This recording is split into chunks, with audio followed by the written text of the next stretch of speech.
ਇੱਕ ਸੀ ਸਾਰਾ, ਲੇਖਕਾ ਅੰਮ੍ਰਿਤਾ ਪ੍ਰੀਤਮ, ਕਰਾਚੀ ਦੀ ਸ਼ਾਇਰਾ ਸਾਰਾ ਸ਼ਗੁਫਤਾ ਦੀ ਜ਼ਿੰਦਗੀ ਬਾਰੇ। ਆਡੀਓ ਪਾਠ ਭਾਗ 5ਵਾਂ। ਸਾਰਾ ਕੁਝ ਤਰਤੀਬ ਨਾਲ ਤੇ ਕੁਝ ਬੇਤਰਤੀਬੀ ਨਾਲ ਆਪਣੀ ਜ਼ਿੰਦਗੀ ਦੀ ਦਾਸਤਾਨ ਲਿਖਦੀ ਰਹੀ ਤੇ ਮੈਨੂੰ ਭੇਜਦੀ ਰਹੀ। ਉੱਥੇ ਪਾਕਿਸਤਾਨ ਵਿੱਚ ਸਾਰਾ ਦੀ ਕੋਈ ਨਜ਼ਮ ਸ਼ਾਇਆ ਨਹੀਂ ਸੀ ਹੋ ਪਾ ਰਹੀ। ਇੱਥੇ ਹਿੰਦੁਸਤਾਨ ਵਿੱਚ ਮੈਂ ਜਦ ਵੀ ਉਹਦੀ ਨਜ਼ਮ ਸ਼ਾਇਆ ਕਰਦੀ, ਸਾਰਾ ਨੂੰ ਖੁਸ਼ੀ ਹੁੰਦੀ। ਅਤੇ ਜਿਹੜੀ ਮੁਲਾਕਾਤ ਹੋਈ ਸੀ ਉਸ ਨੂੰ ਇੱਥੇ ਇੰਟਰਵਿਊ ਦੀ ਸੂਰਤ ਵਿੱਚ ਛਪਿਆ ਵੇਖਿਆ ਤਾਂ ਸਾਰਾ ਨੂੰ ਬੇਹੱਦ ਖੁਸ਼ੀ ਹੋਈ। ਉਹਦੀ ਇੱਕ ਬਹੁਤ ਵੱਡੀ ਆਰਜ਼ੂ ਸੀ ਕਿ ਉਹਦੀ ਕਿਤਾਬ ਸ਼ਾਇਆ ਹੋਵੇ ਅਤੇ ਇਸੇ ਲਈ ਉਹ ਆਪਣੀ ਜ਼ਿੰਦਗੀ ਦੀ ਦਾਸਤਾਨ ਲਿਖ ਕੇ ਮੈਨੂੰ ਭੇਜਦੀ ਰਹੀ। ਨਾਲ ਹੀ 15 ਨਵੰਬਰ 1981 ਦੀ ਤਾਰੀਖ ਵਿੱਚ ਉਹਨੇ ਮੈਨੂੰ ਖਤ ਲਿਖਿਆ, ਅੰਮ੍ਰਿਤਾ, ਅਹਿਮਦ ਸਲੀਮ ਤੋਂ ਇਲਾਵਾ ਪਾਕ ਵਿੱਚ ਕੋਈ ਬੰਦਾ ਅਜਿਹਾ ਨਹੀਂ ਜਿਹਦੇ ਨਾਲ ਮੈਂ ਦਿਨ ਵੰਡ ਸਕਾਂ। ਮੈਂ ਉਹਨੂੰ ਬਹੁਤਾ ਤੰਗ ਵੀ ਨਹੀਂ ਕਰਨਾ ਚਾਹੁੰਦੀ। ਇਸ ਤੋਂ ਇਲਾਵਾ ਹੋਰ ਕਿਸੇ ਨੂੰ ਮਿਲਣ ਨੂੰ ਦਿਲ ਨਹੀਂ ਕਰਦਾ। ਤਨਹਾਈ ਦੇ ਪੈਰਾਂ ਦੀ ਤਲੀ 'ਤੇ ਇੱਕ ਖਾਮੋਸ਼ੀ ਧਰੇ ਮੈਂ ਆਪਣੇ ਆਪ ਨੂੰ ਗਿਣ ਰਹੀ ਹਾਂ। ਮੇਰੇ ਖੱਬੇ ਹੱਥ ਨੂੰ ਖੌਰੇ ਅੱਜ ਕੀ ਹੋ ਗਿਆ ਹੈ, ਉੱਕਾ ਹੀ ਕੰਮ ਨਹੀਂ ਕਰਦਾ। ਲੱਗਦਾ ਹੈ ਇਹ ਵੀ ਜ਼ਮੀਰ ਬਣਨ ਦੀ ਕੋਸ਼ਿਸ਼ ਕਰ ਰਿਹਾ ਹੈ। ਅਤੇ ਸੱਜੇ ਹੱਥ ਨੂੰ ਵੀ ਕੁਝ ਹੋ ਗਿਆ ਤਾਂ ਲਿਖਾਂਗੀ ਕਿਸ ਤਰ੍ਹਾਂ। ਉਂਝ ਡਾਕਟਰ ਨੇ ਕਿਹਾ ਹੈ ਇਲੈਕਟ੍ਰੋਨਿਕ ਸ਼ੌਕ ਲੱਗਣ ਦੀ ਵਜ੍ਹਾ ਨਾਲ ਹੱਥ ਉੱਤੇ ਅਸਰ ਵੀ ਠੀਕ ਹੋ ਜਾਏਗਾ। ਹੁਣ ਤੱਕ ਮੈਨੂੰ 21 ਇਲੈਕਟ੍ਰੋਨਿਕ ਸ਼ੌਕ ਲੱਗ ਚੁੱਕੇ ਹਨ। ਕਦੇ ਕਦੇ ਤਾਂ ਘੜੀ ਦੀ ਮਿਕਦਾਰ ਤੋਂ ਵੀ ਵੱਧ ਵਹਿਸ਼ਤ ਹੋਣ ਲੱਗਦੀ ਹੈ। ਪਰ ਮੈਂ ਇੱਕ ਰੁੱਖ ਵਾਂਗ ਅਟਲ ਹਾਂ, ਨਾ ਖਾਮੋਸ਼ ਰਹਿੰਦੀ ਹਾਂ, ਨਾ ਚੱਲ ਸਕਦੀ ਹਾਂ। ਕਾਗਜ਼ ਨਾਲੋਂ ਵਿਛੜਨ ਵਾਲੇ ਜ਼ਮੀਨ ਤੋਂ ਕਦ ਵਿਛੜਦੇ ਨੇ। ਲੱਗਦਾ ਹੈ ਮੈਂ ਕਲਮ ਤੋਂ ਕਾਗਜ਼ ਹੋ ਕੇ ਰਹਿ ਗਈ ਹਾਂ ਅਤੇ ਇਨਸਾਨ ਭੁੱਲ ਰਹੀ ਹਾਂ। ਅੱਜ ਮੈਂ ਸੱਜੇ ਹੱਥ ਦੀ ਤਲੀ ਫੈਲਾ ਕੇ ਖੁਦ ਹੀ ਬਹੁਤ ਰੋਈ। ਮੇਰਾ ਸਿਰਫ ਇੱਕ ਇੰਟਰਵਿਊ ਛਪਿਆ ਹੈ ਅਤੇ ਗੁਨਾਹਾਂ ਦੀ ਨਬਵਤ ਮਿਲ ਗਈ ਹੈ। ਜੇਕਰ ਮੇਰਾ ਜ਼ਿੰਦਗੀਨਾਮਾ ਵੀ ਛਪ ਜਾਏ ਤਾਂ ਘੱਟ ਤੋਂ ਘੱਟ ਹਸ਼ਰ ਵਾਲੇ ਰੋਜ਼ ਮੇਰੀ ਇਕੱਲੀ ਕਬਰ ਦਾ ਇਕੱਲਾ ਖੁਦਾ ਹੋਣਾ ਚਾਹੀਦਾ। ਕਿਤੇ ਫਰਿਸ਼ਤੇ ਮੇਰੀ ਲਪੇਟ ਵਿੱਚ ਨਾ ਆ ਜਾਣ। ਕੀ ਲਿਖਾਂ?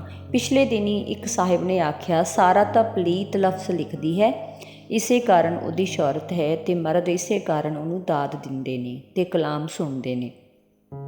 ਮੈਨੂੰ ਲਿਖਣ ਤੋਂ ਫੁਰਸਤ ਮਿਲੇ ਤਾਂ ਸ਼ੌਹਰਤ ਦੀ ਤਰਫ ਵੇਖਾਂ। ਇੱਕ ਸਾਹਿਬ ਨੇ ਕਿਹਾ, ਅਦਬ ਜ਼ਮੀਰ ਤੋਂ ਪੈਦਾ ਹੁੰਦਾ ਹੈ। ਮੈਂ ਕਿਹਾ, ਕਿਉਂਕਿ ਮੈਂ ਬੇਜ਼ਮੀਰੀ ਲਿਖਦੀ ਹਾਂ ਇਸ ਲਈ ਮੇਰੀ ਨਜ਼ਮ ਉੱਤੇ ਸਿਰਫ ਬੇਜ਼ਮੀਰਾਂ ਨੂੰ ਬੋਲਣ ਦਾ ਹੱਕ ਹੈ। ਦੱਸ, ਇਨਸਾਨ ਸਿਰਫ ਜ਼ਮੀਰ ਹੋ ਜਾਏ ਤਾਂ ਲਿਖ ਨਹੀਂ ਸਕਦਾ? ਜਿਹੜੇ ਸਾਹਿਬਾਨ ਦਾ ਜ਼ਿਕਰ ਸਾਰਾ ਨੇ ਇਸ ਖਤ ਵਿੱਚ ਕੀਤਾ, ਉਹਨਾਂ ਦਾ ਹੀ ਜ਼ਿਕਰ ਉਹਨੇ ਬਾਅਦ ਵਿੱਚ ਜਦ ਆਪਣੀ ਦਾਸਤਾਨ ਲਿਖੀ ਤਫਸੀਲ ਨਾਲ ਦਿੱਤਾ।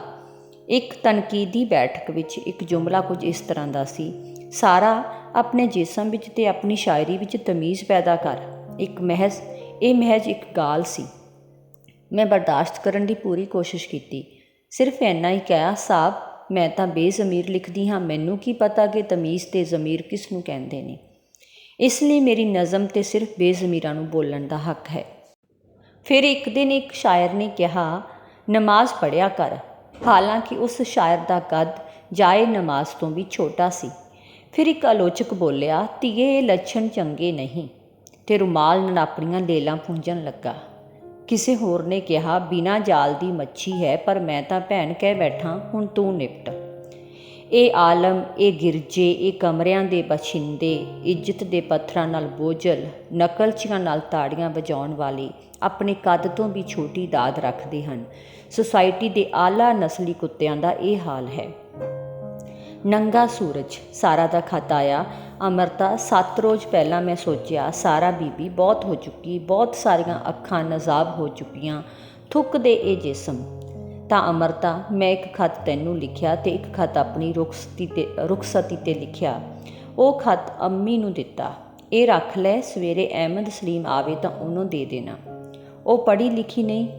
ਉਹਨਾਂ ਨੇ ਇਹ ਇਜ਼ਾਰਬੰਦ ਨਾਲ ਖਤ ਬੰਨ੍ਹ ਲਿਆ ਅਤੇ ਤੈਨੂੰ ਜੋ ਖਤ ਲਿਖਿਆ ਸੀ ਉਹ ਮੇਜ਼ 'ਤੇ ਪਿਆ ਰਿਹਾ।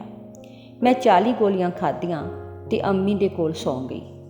ਅੱਖ ਝਮਕੀ ਤਾਂ ਵੇਖਿਆ, ਜਿਨਾਹ ਹਸਪਤਾਲ ਦੇ ਵਾਰਡ ਤੱਕ ਪਹੁੰਚੀ ਹਾਂ। ਬਕੌਲ ਅੰਮੀ ਦੇ ਮੈਨੂੰ 3 ਰੋਜ਼ ਬਾਅਦ ਹੋਸ਼ ਆਇਆ ਸੀ। ਜਿਸਮ ਬਹੁਤ ਦੁੱਖ ਰਿਹਾ ਹੈ। ਅਹਿਮਦ ਸਲੀਮ ਬਹੁਤ ਨਾਰਾਜ਼ ਹੋਏ। ਖੈਰ, ਉਦਾਸ ਲੋਕਾਂ ਦੇ ਹੰਝੂਆਂ ਦੀਆਂ ਲੜੀਆਂ ਪਹਿਨੀ ਮੈਂ ਫਿਰ ਕਮਰੇ ਵਿੱਚ ਮੌਜੂਦ ਹਾਂ। ਥੋੜ੍ਹੀ ਦੇਰ ਪਹਿਲਾਂ ਮੈਂ ਅੰਮੀ ਨੂੰ ਕਿਹਾ, ਅੰਮੀ, ਮੈਂ ਅੰਮ੍ਰਿਤਾ ਨੂੰ ਜੋ ਖਤ ਲਿਖਿਆ ਸੀ ਉਹ ਤਾਂ ਦੇ ਦੇ। ਖੈਰ ਹੋਈ ਕਿ ਦੋਵੇਂ ਖੱਤ ਉਹਨਾਂ ਨੇ ਆਪਣੇ ਇਜ਼ਾਰਬੰਦ ਨਾਲ ਬੰਨ੍ਹ ਰੱਖੇ ਸਨ। ਗੰਢ ਉੱਤੇ ਇੱਕ ਹੋਰ ਗੰਢ ਮਾਰਦਿਆਂ ਉਹ ਬੋਲੀ, ਕੌਣ ਹੁੰਦੀ ਹੈ ਅੰਮ੍ਰਿਤਾ ਤੇਰੀ? ਹਰ ਵਕਤ ਅੰਮ੍ਰਿਤਾ ਅੰਮ੍ਰਿਤਾ ਕਰਦੀ ਰਹਿੰਦੀ ਹੈ। ਤੂੰ ਰੋਜ਼ ਉਹਨੂੰ ਖੱਤ ਲਿਖਦੀ ਹੈ। ਇੱਕ ਖੱਤ ਜੇ ਉਹਨੂੰ ਨਹੀਂ ਮਿਲੇਗਾ ਤਾਂ ਉਹਦੇ ਖਜ਼ਾਨੇ ਵਿੱਚ ਕੋਈ ਥੋੜਾ ਆ ਜਾਏਗੀ। ਇਹ ਤਾਂ ਸਬੂਤ ਹੈ। ਤੇਰਾ ਕੀ ਭਰੋਸਾ? ਤੂੰ ਤਾਂ ਪਾਗਲ ਏ। ਖੌਰੇ ਕੀ ਕਰ ਦਿੱਤਾ ਤੈਨੂੰ ਇਹਨਾਂ ਸ਼ਾਇਰਾਂ ਨੇ, ਇਹਨਾਂ ਕਾਲੀ ਜ਼ੁਬਾਨ ਵਾਲਿਆਂ ਨੇ। ਜੇ ਤੇਰੀ ਭੈਣ ਤੇਰੇ ਹੱਥ 'ਤੇ ਅੰਗਿਆਰ ਕੋਇਲਾ ਰੱਖਦੀ ਸੀ ਤਾਂ ਇਸ ਦਾ ਮਤਲਬ ਹੈ ਕਿ ਤੈਨੂੰ ਇੰਨਾ ਲਿਖਣ ਪੜ੍ਹਨ ਲਈ ਥੋੜ੍ਹਾ ਪਾਲਿਆ ਸੀ। ਤੈਨੂੰ ਹੋ ਕੀ ਗਿਆ? ਨਾ ਪੜ੍ਹਿਆ ਕਰ ਇੰਨਾ। ਕਿਉਂ ਖਾਨਦਾਨ ਦੀ ਪੱਗ ਪਿੱਛੇ ਪਈ ਹੋਈ ਹੈ? ਬਿੱਲੀ ਵੀ 7 ਘਰ ਛੱਡ ਦਿੰਦੀ ਹੈ। ਤੈਨੂੰ ਜ਼ਰਾ ਵੀ ਗੈਰਤ ਨਹੀਂ? ਕੀ ਗੱਲਾਂ ਲਿਖਦੀ ਰਹਿੰਦੀ ਹੈ ਅਤੇ ਉੱਤੋਂ ਖੁਦਕਸ਼ੀ ਕਰਕੇ ਬੁੱਢੀ ਮਾਂ ਨੂੰ ਸਲਾਖਾਂ ਪਿੱਛੇ ਡੱਕਣਾ ਚਾਹੁੰਦੀ ਹੈ। ਹਾਂ ਅੰਮ੍ਰਿਤਾ, ਦੋਗਲੀ ਤਾਂ ਧੁੱਪ ਹੈ, ਫਿਰ ਫੁੱਲ ਇੰਨੇ ਰੰਗਾਂ ਵਿੱਚ। ਇਸ ਵੇਲੇ ਤਾਂ ਮੈਨੂੰ ਹਾਸਾ ਆ ਰਿਹਾ ਹੈ। ਅੰਮੀ ਦੋਵੇਂ ਖੱਤ ਇਜ਼ਾਰਬੰਦ ਨਾਲ ਬੰਨ੍ਹ ਕੇ ਸੌਂ ਰਹੀ ਹੈ। ਚਲੋ, ਤਹਿਰੀਰ ਦੀਆਂ ਇਹਨਾਂ ਨੂੰ ਇੰਨੀ ਤਾਂ ਖਬਰ ਹੋਈ। ਉਂਝ ਡਾਕ ਦਾ ਇਹ ਨਿਜ਼ਾਮ ਮੈਨੂੰ ਬਹੁਤ ਚੰਗਾ ਲੱਗਾ। ਤੇਰੀ ਸਾਰਾ ਸ਼ਗੁਫਤਾ। ਇਸ ਖੱਤ ਉੱਤੇ ਕੋਈ ਤਾਰੀਖ ਨਹੀਂ। ਜਵਾਬ ਵਿੱਚ ਮੈਂ ਤੜਫ ਕੇ ਖੌਰੇ ਕੀ ਲਿਖਿਆ ਹੋਏਗਾ, ਪਰ ਇੰਨਾ ਜ਼ਾਹਿਰ ਹੈ ਕਿ ਸਾਰਾ ਤੋਂ ਜਿਉਣ ਦਾ ਇਕਰਾਰ ਮੰਗਿਆ ਹੋਣਾ ਹੈ, ਤਾਂ ਹੀ ਉਹਦਾ ਖੱਤ ਆਇਆ। ਅੰਮ੍ਰਿਤਾ, ਮੈਂ ਤੇਰੇ ਨਾਲ ਜਿਉਣ ਦਾ ਵਾਅਦਾ ਕਰਦੀ ਹਾਂ। ਜੇਕਰ ਠੱਗ ਨੂੰ ਪਤਾ ਨਾ ਲੱਗੇ, ਵੇਖ ਤਾਂ ਰੂਹਾਂ ਤੱਕ ਉਡਾ ਕੇ ਲੈ ਜਾਂਦਾ ਹੈ। ਕਿਹਾ ਰੰਗ ਰੰਗਦਾ ਹੈ ਇਹ ਰੰਗ ਸਾਜ ਕਿ ਜਿਸਮ ਦੀ ਕੈਦ ਝੱਲਣੀ ਜ਼ਰੂਰੀ ਹੁੰਦੀ ਹੈ। ਤੂੰ ਜਿਸ ਮੁਹੱਬਤ ਨਾਲ ਮੈਨੂੰ ਯਾਦ ਕੀਤਾ, ਉਹਦੇ ਲਈ ਮੇਰੇ ਤਮਾਮ ਲਫ਼ਜ਼ ਤੇਰੇ ਲਈ ਇਹਤਰਾਮ ਵਿੱਚ ਸਿਰ ਝੁਕਾਉਂਦੇ ਹਨ। ਤੂੰ ਵੀ ਨਹੀਂ ਚਾਹੁੰਦੀ ਕਿ ਮੈਂ ਸੰਗ ਦੀ ਕੈਦ ਵਿੱਚੋਂ ਨਿਕਲਾਂ, ਤਾਂ ਚਲੋ ਇਹ ਲੋਕ ਤਮਾਸ਼ਾ ਹੋਰ ਸਹੀ। ਦੁੱਖਾਂ ਦੀ ਦੇਵੀ, ਜਿਸਮ ਦਾ ਰੰਗ ਫਿੱਕਾ ਪੈਂਦਾ ਜਾ ਰਿਹਾ ਹੈ। ਉਹ ਠੱਗ ਮੈਨੂੰ ਟੋਹ ਰਿਹਾ ਹੈ। ਮੇਰੀ ਤਰਫ ਖਾਲੀ ਚੀਜ਼ਾਂ ਚਿਣੀਆਂ ਜਾ ਰਹੀਆਂ ਹਨ। ਇੱਕ ਮੀਲ ਪੱਥਰ ਉੱਤੇ ਮੇਰੇ ਸਾਹ ਲਿਖੇ ਜਾ ਚੁੱਕੇ ਹਨ। ਹੁਣ ਤਾਂ ਜ਼ਬਤ 'ਤੇ ਜਿੰਦਾ ਹਾਂ। ਠੱਗ ਨੂੰ ਢੂੰਡਣ ਚੱਲੀ ਸਾਂ ਅੰਮ੍ਰਿਤਾ। ਤੂੰ ਵੀ ਕਹਿ ਦਿੱਤਾ ਕਿ ਨਾ ਜਾ। ਅੱਛਾ ਚੱਲ, ਦੀਵਾਰ ਉੱਤੇ ਇਕਰਾਰਨਾਮਾ ਲਿਖ ਦੇਵੀਂ। ਤਬੀਅਤ ਬਹੁਤ ਖਰਾਬ ਰਹਿਣ ਲੱਗੀ ਹੈ। ਲਿਖਦਿਆਂ ਲਫ਼ਜ਼ ਭੁੱਲ ਜਾਂਦੀ ਹਾਂ। ਕਦੇ ਤਾਂ ਇੰਜ ਵੀ ਹੁੰਦਾ ਹੈ ਕਿ ਹੱਥ ਕੰਬ ਰਹੇ ਹੁੰਦੇ ਹਨ ਅਤੇ ਜੀਅ ਲਿਖਣ ਨੂੰ ਚਾਹ ਰਿਹਾ ਹੁੰਦਾ ਹੈ। ਫਿਰ ਪਤਾ ਚੱਲਦਾ ਹੈ ਕਿ ਲਫ਼ਜ਼ ਤਾਂ ਸੀਨਾ ਮੇਰੇ ਤੋਂ ਵੱਡਾ ਹੈ। ਕਾਫੀ ਕੁੱਤਿਆਂ ਦੀਆਂ ਆਵਾਜ਼ਾਂ ਆਉਂਦੀਆਂ ਹਨ। ਸਾਰਾ ਸਾਰਾ ਕੌਣ ਹੈ? ਜਾਣਦੀ ਹਾਂ। ਕੁੱਤਾ ਗੋਸ਼ਤ ਦੀ ਦੁਕਾਨ 'ਤੇ ਭੌਂਕ ਰਿਹਾ ਹੈ। ਕਦੇ ਕਦੇ ਜੀਅ ਕਰਦਾ ਹੈ ਚੱਲ ਮਨਾ ਬੇਵਕੂਫੀਆਂ ਕਰਾਂ, ਪਰ ਮਸਨੂਈ ਤੁਅੱਲਕ ਮੈਂ ਨਹੀਂ ਰੱਖ ਸਕਦੀ। ਜਾਂ ਤਾਂ ਤੁਅੱਲਕ ਹੁੰਦਾ ਹੈ ਜਾਂ ਨਹੀਂ ਹੁੰਦਾ। ਖੁਦਾ ਹੋਰ ਵੀ ਖਾਮੋਸ਼ ਹੁੰਦਾ ਜਾ ਰਿਹਾ ਹੈ। ਸਿਗਰਟਾਂ ਅਤੇ ਮਰਦਾਂ ਨਾਲ ਮੁਕਾਲਮਾ ਕਰਨ ਦੀ ਵਜ੍ਹਾ ਨਾਲ ਘਰ ਵਾਲੇ ਵੀ ਮੇਰੇ ਨਾਲ ਨਫ਼ਰਤ ਕਰਨ ਲੱਗ ਪਏ ਹਨ।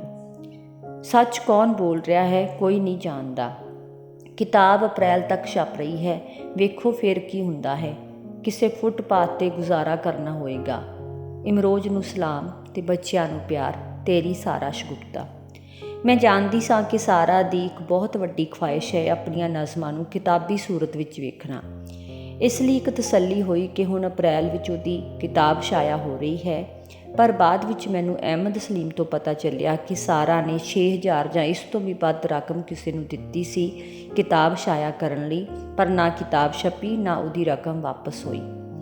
12 ਅਪ੍ਰੈਲ 1982 ਦੀ ਤਰੀਕ ਵਿੱਚ ਮੈਨੂੰ ਸਾਰਾ ਦਾ ਖਤ ਆਇਆ। ਅੰਮ੍ਰਿਤਾ, ਦੁਸ਼ਮਣਾਂ ਨੇ ਮੇਰੇ ਬੱਚਿਆਂ ਦੇ ਦਿਲਾਂ ਵਿੱਚ ਇੱਜ਼ਤ ਦਾ ਬੀਜ ਬੀਜ ਦਿੱਤਾ ਹੈ। ਇੱਕ ਦਿਨ ਮੈਂ ਆਪਣੇ ਬੇਟੇ ਦੀਆਂ ਅੱਖਾਂ ਵਿੱਚ ਨਫ਼ਰਤ ਵੇਖੀ ਸੀ, ਪਰ ਮੈਨੂੰ ਯਕੀਨ ਨਹੀਂ ਆਇਆ ਕਿ ਮੇਰਾ ਬੇਟਾ ਵੱਡਾ ਹੋ ਕੇ ਮੈਨੂੰ ਨਫ਼ਰਤ ਕਰੇਗਾ। ਮੈਂ ਇਹ ਬਰਦਾਸ਼ਤ ਨਹੀਂ ਕਰ ਸਕਾਂਗੀ ਕਿ ਮੇਰੀਆਂ ਸੱਚਾਈਆਂ ਦਾ ਲਗਾਨ ਮੇਰੇ ਬੱਚਿਆਂ ਨੂੰ ਵੀ ਦੇਣਾ ਪਏਗਾ, ਜਿਨ੍ਹਾਂ ਲਈ ਮੇਰੀਆਂ ਅੱਖਾਂ ਵਿੱਚ ਅੱਥਰੂ ਨਹੀਂ, ਹੱਥਾਂ ਵਿੱਚ ਕੋਈ ਦੁਆ ਨਹੀਂ, ਕਿ ਉਹ ਮੇਰੇ ਤੋਂ ਇੰਨੇ ਵਿਛੜ ਚੁੱਕੇ ਹਨ। ਹਾਂ ਅੰਮ੍ਰਿਤਾ, ਰਵਾਇਤ ਤੇ ਸੁਸਾਇਟੀ ਦਾ ਜ਼ਹਿਰ ਉਹ ਇੱਜ਼ਤ ਦੇ ਪਿਆਲੇ ਵਿੱਚ ਪੀਣ ਲੱਗ ਪਏ ਹਨ। ਇੱਜ਼ਤ ਦਾ ਵੈਨ ਤਾਂ ਮੈਂ ਵੀ ਬਚਪਨ ਤੋਂ ਸੁਣਦੀ ਆਈ ਹਾਂ। ਕਾਸ਼ ਮੇਰੇ ਬੱਚੇ ਮੇਰੇ ਕੋਲ ਹੁੰਦੇ ਅਤੇ ਮੈਂ ਉਹਨਾਂ ਨੂੰ ਸੱਚ ਦੇ ਅੰਗਿਆਰਿਆਂ 'ਤੇ ਰਹਿਣਾ ਸਿਖਾਉਂਦੀ। ਜਦ ਕਦੇ ਮੈਂ ਬੱਚਿਆਂ ਨੂੰ ਮਿਲਣ ਜਾਂਦੀ ਹਾਂ ਤਾਂ ਇੰਜ ਲੱਗਦਾ ਹੈ ਜਿਵੇਂ ਇਹਨਾਂ ਬੱਚਿਆਂ ਦੇ ਦਿਲ ਵਿੱਚ ਮਾਂ ਦੀ ਕਬਰ ਜਿਹੇ ਹੋ ਗਏ ਹਨ। ਪਹਿਲਾ ਖੌਫ ਜੋ ਉਹਨਾਂ ਦੇ ਦਿਲਾਂ ਵਿੱਚ ਪਾਇਆ ਗਿਆ ਹੈ ਕਿ ਤੁਹਾਡੀ ਮਾਂ ਗੈਰ ਮਰਦਾਂ ਨਾਲ ਮੁਕਾਲਮਾ ਕਰਦੀ ਹੈ, ਸਿਗਰਟਾਂ ਪੀਂਦੀ ਹੈ। ਦੂਜਾ ਖੌਫ ਜਿਹੜਾ ਉਹਨਾਂ ਦੀਆਂ ਉਮਰਾਂ ਤੋਂ ਵੱਡਾ ਹੈ। ਅਜੇ ਮੇਰੇ ਬੱਚਿਆਂ ਦਾ ਕੱਦ ਮੇਰੇ ਗਰੇਬਾਨ ਤੋਂ ਛੋਟਾ ਹੈ। ਜਿਉਂ-ਜਿਉਂ ਵਕਤ ਮੈਨੂੰ ਤਰਤੀਬ ਦੇਵੇਗਾ, ਜ਼ਮਾਨੇ ਦੀਆਂ ਇਕਾਈਆਂ ਵੱਧਦੀਆਂ ਹੀ ਜਾਣਗੀਆਂ। ਅਮਰਤਾ, ਮੈਂ ਬੱਚਿਆਂ ਲਈ ਅੱਖਾਂ ਤੋਂ ਵੱਧ ਤੜਫਦੀ ਹਾਂ। ਜੇਕਰ ਬੱਚਿਆਂ ਨੂੰ ਵੱਡੇ ਹੋ ਕੇ ਮਾਂ ਤੋਂ ਇਲਾਵਾ ਕੋਈ ਹੋਰ ਲਫ਼ਜ਼ ਕਿਹਾ ਤਾਂ ਸਾਰਾ ਤਾਂ ਆਪਣੀ ਕਬਰ ਵਿੱਚ ਵੀ ਨਹੀਂ ਉਤਰ ਸਕੇਗੀ। ਇਨਸਾਨਾਂ ਦੇ ਦਾਗ ਧੋਂਦਿਆਂ ਧੋਂਦਿਆਂ ਮੇਰੇ ਤਾਂ ਹੱਥ ਕਾਲੇ ਪੈ ਗਏ ਅਮਰਤਾ। ਮੈਂ ਜ਼ਮੀਰ ਤੋਂ ਜ਼ਿਆਦਾ ਜਾਗ ਪਈ ਹਾਂ। ਖਾਮੋਸ਼ੀ ਮੇਰਾ ਦਿਲ ਹੈ, ਪਰ ਮੈਂ ਸਮੁੰਦਰ ਤੋਂ ਜ਼ਿਆਦਾ ਸ਼ੋਰ ਮਚਾਉਣਾ ਚਾਹੁੰਦੀ ਹਾਂ। ਮੈਂ ਨੰਗੇ ਸੂਰਜ ਤੋਂ ਵੱਧ ਖੂਬਸੂਰਤ ਹਾਂ, ਪਰ ਸ਼ਿਆਪੋਸ਼ ਹਾਂ। ਕਦੇ ਕਦੇ ਜ਼ਿਹਨੀ ਤਵਾਜ਼ਨ ਵਿਗੜ ਜਾਂਦਾ ਹੈ ਤਾਂ ਖੌਰੇ ਕੀ ਬਕਦੀ ਰਹਿੰਦੀ ਹਾਂ। ਪਿਛਲੇ ਦਿਨੀਂ 2 ਇਲੈਕਟ੍ਰੋਨਿਕ ਸ਼ੌਕ ਲੱਗੇ, ਫਿਰ ਤਬੀਅਤ ਕੁਝ ਠੀਕ ਹੋਈ। ਇਸ ਤੋਂ ਤਾਂ ਮੌਤ ਬਿਹਤਰ ਹੈ, ਪਰ ਖੁਦਾ ਆਪਣੇ ਸ਼ਿਕਾਰ ਨੂੰ ਇੰਨੀ ਆਸਾਨੀ ਨਾਲ ਨਹੀਂ ਛੱਡਦਾ। ਮੈਂ ਖੁਦਾ ਦੀ ਜ਼ੁਬਾਨ ਤੋਂ ਟੁੱਟਾ ਹੋਇਆ ਖਿਡੌਣਾ ਹਾਂ। ਇੱਕ ਹੋਰ ਗੱਲ, 2 ਦਿਨਾਂ ਤੋਂ ਲਗਾਤਾਰ ਲਿਖ ਰਹੀ ਹਾਂ ਅਤੇ ਕਮਰੇ ਵਿੱਚ ਕਾਫੀ ਰੱਦੀ ਜਮ੍ਹਾਂ ਹੋ ਗਈ ਹੈ। ਮੇਰੀ ਭੈਣ ਨੇ ਰੱਦੀ ਇਕੱਠੀ ਕੀਤੀ ਅਤੇ ਬਾਹਰ ਸੁੱਟਣ ਲੱਗੀ। ਇੰਨੇ ਵਿੱਚ ਅੰਮੀ ਆ ਗਈ ਅਤੇ ਮੇਰੀ ਭੈਣ ਨੂੰ ਕਹਿਣ ਲੱਗੀ, ਕਾਗਜ਼ ਬਾਹਰ ਸੁੱਟ ਕੇ ਤੂੰ ਮੁਹੱਲੇ ਵਿੱਚ ਸਾਡੀ ਇੱਜ਼ਤ ਖਰਾਬ ਕਰਨੀ ਹੈ, ਇਹਨਾਂ ਕਾਗਜ਼ਾਂ ਨੂੰ ਸਾੜ ਦੇ। ਹਾਂ ਅਮਰਤਾ, ਮੇਰੇ ਕਮਰੇ ਵਿੱਚ ਜਿੰਨੀ ਰੱਦੀ ਨਿਕਲਦੀ ਹੈ ਅੰਮੀ ਹਮੇਸ਼ਾ ਸਾੜ ਦਿੰਦੀ ਹੈ ਅਤੇ ਕਹਿੰਦੀ ਹੈ, ਤੂੰ ਨੰਗੇ ਅਤੇ ਬੇਹੁਦਾ ਲਫ਼ਜ਼ ਨਾ ਲਿਖਿਆ ਕਰ। ਅਤੇ ਫਿਰ ਮੈਂ ਲਫ਼ਜ਼ ਤੋਂ ਜ਼ਿਆਦਾ ਖਾਮੋਸ਼ ਰਹਿਣ ਲੱਗਦੀ ਹਾਂ। ਇਹ ਮੈਂ ਕਿਸ ਸੰਸਾਰ ਵਿੱਚ ਆ ਗਈ ਹਾਂ ਅਮਰਤਾ। ਬੇਟਾ ਵੇਖੇ ਤਾਂ ਨਫ਼ਰਤ ਨਾਲ ਅਤੇ ਮਾਂ ਮੇਰੀ ਚਿਖਾ ਉੱਤੇ ਅੱਗ ਨੂੰ ਵੈਨ ਕਰਨ ਲਈ ਛੱਡ ਦਿੰਦੀ ਹੈ। ਭਰਾ ਕਹਿੰਦੇ ਹਨ ਪਾਗਲ ਹੈ, ਵਰਨਾ ਹੋਸ਼ ਵਿੱਚ ਇਨਸਾਨ ਇੰਨਾ ਨਹੀਂ ਲਿਖ ਸਕਦਾ। ਘਰ ਵਾਲਿਆਂ ਨੂੰ ਤਾਂ ਇਸ ਨਾਂ ਨਿਹਾਦ ਸੁਸਾਇਟੀ ਨੂੰ ਮੇਰੇ ਤੋਂ ਇਹ ਸ਼ਿਕਾਇਤ ਹੈ ਕਿ ਮੈਂ ਆਪਣਾ ਘਰ ਨਹੀਂ ਵਸਾਉਂਦੀ। ਪਰ ਮੈਂ ਕਹਿੰਦੀ ਹਾਂ, ਅੰਮੀ ਜਾਨ, ਰੋਟੀਆਂ ਤਾਂ ਹਜ਼ਾਰਾਂ ਔਰਤਾਂ ਪਕਾ ਰਹੀਆਂ ਹਨ ਅਤੇ ਫਿਰ ਆਪਣੇ ਹੀ ਜਹੰਨਮ ਵਿੱਚ ਮਰ ਜਾਂਦੀਆਂ ਹਨ। ਮੈਨੂੰ ਕਣਕ ਤੋਂ ਜ਼ਿਆਦਾ ਇਨਸਾਨ ਦੀ ਭਾਲ ਹੈ। ਮੈਂ ਜ਼ਿਆਦਾ ਦੂਰ ਕਿਉਂ ਜਾਵਾਂ? ਮੇਰੀ ਮਾਂ ਦੇ ਸ਼ੌਹਰ ਨੇ 2 ਵਿਆਹ ਕੀਤੇ ਅਤੇ ਮੇਰੀ ਮਾਂ ਨੇ 60 ਵਰ੍ਹੇ ਰੋ ਕੇ ਗੁਜ਼ਾਰ ਦਿੱਤੇ। ਇਹ ਤੁਅੱਲਕ ਦੀ ਕਿਹੜੀ ਕਿਸਮ ਹੈ ਕਿ ਔਰਤ ਅਤੇ ਮਰਦ ਦੇ ਜ਼ਬਰ ਅਤੇ ਆਲਮ ਵਿੱਚ 70 ਵਰ੍ਹੇ ਲੰਘਾ ਦੇਣ। ਹਾਲਾਂਕਿ ਇਸਲਾਮ ਵਿੱਚ ਹੈ ਕਿ ਜੇਕਰ ਮੋਮਨ ਦੇ ਦਿਲ ਵਿੱਚ ਕੀੜਾ ਹੈ ਤਾਂ ਹਰ ਤੁਅੱਲਕ ਹਰਾਮ ਹੈ। ਅਤੇ ਇੱਕ ਹਦੀਸ ਵਿੱਚ ਹੈ ਕਿ ਜ਼ਬਰ ਦੇ ਮਾਹੌਲ ਵਿੱਚ ਤਾਂ ਪਰਿੰਦੇ ਵੀ ਆਪਣੇ ਆਲਣਿਆਂ ਵਿੱਚ ਮਰ ਜਾਂਦੇ ਹਨ। ਅਮਰਤਾ, ਮੈਂ ਝੂਠੇ ਤੁਅੱਲਕ ਦੀ ਕਾਇਲ ਨਹੀਂ। ਸੂਰਜ ਦਿਨ ਜੰਮਦਾ ਹੈ, ਮੈਂ ਇਨਸਾਨ ਜੰਮਦੀ ਹਾਂ। ਅਮਰਤਾ, ਕੋਈ ਮੰਦਰ, ਕੋਈ ਮਸਜਿਦ, ਕੋਈ ਗਿਰਜਾ ਇਹੋ ਜਿਹਾ ਨਹੀਂ ਜਿੱਥੇ ਮੈਂ ਆਪਣੇ ਲੀੜਿਆਂ ਤੋਂ ਨਫ਼ਰਤ ਧੋ ਸਕਾਂ। ਮੈਂ ਕਮਰੇ ਵਿੱਚ ਆਪਣੀ ਆਵਾਜ਼ ਭੁੱਲ ਗਈ ਹਾਂ। ਮੇਰੇ ਬਦਨ ਉੱਤੇ ਕਦੀ ਪੰਛੀ ਨਹੀਂ ਚਹਿਚਹਾਉਂਦੇ। ਮੇਰੇ ਸਾਹਾਂ ਵਿੱਚ ਸੂਰਜ ਡੁੱਬ ਰਿਹਾ ਹੈ। ਮੈਂ ਅੱਖਾਂ ਵਿੱਚ ਚਿੰਨ੍ਹ ਦਿੱਤੀ ਗਈ ਹਾਂ। ਅਮਰਤਾ, ਮੈਂ ਇੱਥੇ ਕਿਸੇ ਨੂੰ ਨਹੀਂ ਮਿਲਦੀ। ਅਹਿਮਦ ਸਲੀਮ ਨਾਲ ਵੀ ਕਦੇ ਕਦਾਈ ਮੁਲਾਕਾਤ ਹੁੰਦੀ ਹੈ। ਬਹੁਤ ਲੋਕ ਮੈਨੂੰ ਮਿਲਣਾ ਚਾਹੁੰਦੇ ਹਨ, ਪਰ ਮੈਂ ਖੁਦ ਮਿਲਣਾ ਪਸੰਦ ਨਹੀਂ ਕਰਦੀ। ਇਹ ਝੂਠ ਦੇ ਬੱਟੇ ਲੈ ਕੇ ਮੈਨੂੰ ਤੋਲਣਾ ਚਾਹੁੰਦੇ ਹਨ। ਮੈਂ ਇਕੱਲੀ ਘੁੰਮਦੀ ਰਹਿੰਦੀ ਹਾਂ ਅਤੇ ਬਹੁਤ ਉਦਾਸ ਹੋਵਾਂ ਤਾਂ ਸਮੁੰਦਰ ਕੰਢੇ ਜਾ ਕੇ ਬੈਠ ਜਾਂਦੀ ਹਾਂ ਅਤੇ ਫਿਰ ਸਮੁੰਦਰ ਨਾਲ ਗੱਲਾਂ ਕਰਦੀ ਰਹਿੰਦੀ ਹਾਂ। ਖਾਨਦਾਨ ਦੀਆਂ ਕੁੜੀਆਂ ਤੱਕ ਨੂੰ ਮੇਰੇ ਤੋਂ ਦੂਰ ਰਹਿਣ ਦੀ ਤਾਕੀਦ ਕੀਤੀ ਜਾਂਦੀ ਹੈ, ਕਿਤੇ ਉਹ ਵੀ ਲਿਖਣਾ ਸ਼ੁਰੂ ਨਾ ਕਰ ਦੇਣ। ਦੇਖ ਅਮਰਤਾ, ਕਿੰਨੀ ਤਨਹਾਈ ਹੈ। ਕਦੇ ਕਦੇ ਤਾਂ ਅਸਮਾਨ ਨੂੰ ਵੇਖ ਕੇ ਪੈਰਾਂ ਬੱਧੀ ਰੋਂਦੀ ਰਹਿੰਦੀ ਹਾਂ। ਬਦਨ ਦੀ ਕੈਦ ਤੋਂ ਆਜ਼ਾਦ ਹਾਂ ਅਤੇ ਰੂਹ ਕਿਸਨੇ ਵੇਖੀ ਹੈ। ਵਕਤ ਬਹੁਤ ਥੋੜ੍ਹਾ ਰਹਿ ਗਿਆ ਹੈ ਅਮਰਤਾ, ਮੈਂ ਚਲੀ ਜਾਵਾਂਗੀ। ਬਦਨ ਦੇ ਮਸਕਨ ਵਿੱਚ ਜ਼ਿਆਦਾ ਦੇਰ ਰਹਿਣ ਨਾਲ ਰੂਹ ਨੂੰ ਜੰਗ ਲੱਗ ਜਾਂਦਾ ਹੈ ਅਮਰਤਾ। ਅਮਰਤਾ, ਮੇਰੇ ਬੱਚੇ ਇੱਕ ਦਿਨ ਤੇਰੇ ਕੋਲ ਆਉਣਗੇ। ਉਹਨਾਂ ਨੂੰ ਆਖੀਂ, ਤੁਹਾਡੀ ਮਾਂ ਖੁਦਾ ਤੋਂ ਵੀ ਜ਼ਿਆਦਾ ਤੁਹਾਨੂੰ ਮੁਹੱਬਤ ਕਰਦੀ ਸੀ, ਕਿਉਂਕਿ ਉਸਨੇ ਖੁਦਾ ਤੋਂ ਜ਼ਿਆਦਾ ਖਾਮੋਸ਼ੀ ਸਿੱਖ ਲਈ ਸੀ।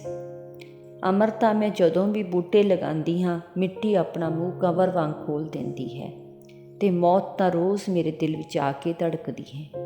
ਮੈਂ ਕੰਧਾਂ ਤੋਂ ਭੁਰ ਕੇ ਡਿੱਗ ਰਹੀ ਹਾਂ। ਅਮਰਤਾ, ਮੈਂ ਤੇਰੇ ਤੋਂ ਦੁੱਖ ਸਹਿਣਾ ਸਿੱਖ ਰਹੀ ਹਾਂ, ਵਰਨਾ ਮੈਂ ਤਾਂ ਹੱਥਾਂ ਤੋਂ ਡਿੱਗੀ ਹੋਈ ਦੁਆ ਹਾਂ। ਮਿਰੋਜ਼ ਨੂੰ ਸਲਾਮ, ਬੱਚਿਆਂ ਨੂੰ ਪਿਆਰ, ਤੇਰੀ ਸਾਰਾ ਸ਼ਗੁਫਤਾ। ਗੁੰਬਦ ਦੀ ਆਵਾਜ਼। ਸਾਰਾ ਪੰਜਾਬੀ ਵਿੱਚ ਵੀ ਨਜ਼ਮ ਕਹਿੰਦੀ ਹੈ ਅਤੇ ਉਰਦੂ ਵਿੱਚ ਵੀ, ਜ਼ਿਆਦਾ ਉਰਦੂ ਵਿੱਚ। ਪਾਕਿਸਤਾਨ ਵਿੱਚ ਉਸ ਦੀਆਂ ਨਜ਼ਮਾਂ ਦਾ ਮਜ਼ਮੂਆ ਸ਼ਾਇਆ ਨਹੀਂ ਹੋ ਰਿਹਾ, ਇਸ ਲਈ ਹਾਲਾਤ ਦਾ ਤਕਾਜ਼ਾ ਸੀ ਕਿ ਮੈਂ ਉਹਦੀਆਂ ਨਜ਼ਮਾਂ ਦਾ ਇੱਕ ਮਜ਼ਮੂਆ ਜਲਦ ਤੋਂ ਜਲਦ ਸ਼ਾਇਆ ਕਰਾਂ। ਕਿਤਾਬ ਨੂੰ ਜਲਦੀ ਤੋਂ ਜਲਦੀ ਸ਼ਾਇਆ ਕਰਨ ਦਾ ਮੇਰੇ ਕੋਲ ਇੱਕ ਹੀ ਜ਼ਰੀਆ ਸੀ ਕਿ ਉਹਨੂੰ ਆਪਣੇ ਪ੍ਰਕਾਸ਼ਨ ਤੋਂ ਸ਼ਾਇਆ ਕਰਵਾਵਾਂ, ਅਤੇ ਆਪਣੇ ਪ੍ਰਕਾਸ਼ਨ ਤੋਂ ਸ਼ਾਇਆ ਕਰਨ ਲਈ ਪੂਰੀ ਕਿਤਾਬ ਦਾ ਪੰਜਾਬੀ ਜ਼ੁਬਾਨ ਵਿੱਚ ਹੋਣਾ ਲਾਜ਼ਮੀ ਸੀ। ਇਸ ਲਈ ਮੈਂ ਇਮਰੋਜ਼ ਦੀ ਮਦਦ ਨਾਲ ਸਾਰਾ ਦੀਆਂ ਨਜ਼ਮਾਂ ਦਾ, ਖਤਾਂ ਦਾ ਅਤੇ ਉਹਦੀ ਦਾਸਤਾਨ ਦਾ ਤਰਜਮਾ ਕਰਨ ਲੱਗੀ। ਕਿਤਾਬ ਨੂੰ ਜ਼ਹਿਨੀ ਤੌਰ 'ਤੇ ਮੈਂ 4 ਹਿੱਸਿਆਂ ਵਿੱਚ ਤਕਸੀਮ ਕੀਤਾ ਕਿ ਪਹਿਲੇ ਹਿੱਸੇ ਵਿੱਚ ਉਸ ਨਾਲ ਕੀਤੀ ਗਈ ਮੇਰੀ ਗੱਲਬਾਤ ਸ਼ਾਮਲ ਹੋਏਗੀ, ਜਿਹੜੀ ਪਾਠਕਾਂ ਨਾਲ ਸਾਰਾ ਦਾ ਤੁਆਰਫ ਹੋ ਸਕੇਗਾ। ਦੂਜੇ ਹਿੱਸੇ ਵਿੱਚ ਉਹਦੀਆਂ ਨਜ਼ਮਾਂ, ਤੀਜੇ ਹਿੱਸੇ ਵਿੱਚ ਉਹਦੇ ਖੱਤ ਅਤੇ ਚੌਥੇ ਹਿੱਸੇ ਵਿੱਚ ਉਹਦੀ ਕਲਮ ਨਾਲ ਲਿਖੀ ਹੋਈ ਉਹਦੀ ਦਾਸਤਾਨ।